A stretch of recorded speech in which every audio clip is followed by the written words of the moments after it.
So this is what happens when you attach an external microphone to your camera, but you don't quite get the jack plugged in completely, just enough to deactivate the built-in microphone, but not enough to activate the external microphone, so you get no audio.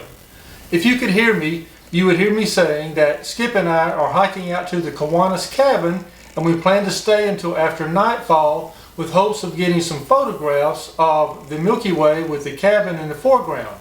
Stay tuned to see how that goes.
test. So is the microphone working now? Doggone it.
Okay, well that is going to do it for the Kiwanis Cabin on Sandia Peak, and wow, it has been quite a night. Just very beautiful up here. Conditions not real comfortable, kind of cool, well cold, and windy. Would not have been nearly as bad without the wind, but still had a great night up here. So anyway, back to Albuquerque.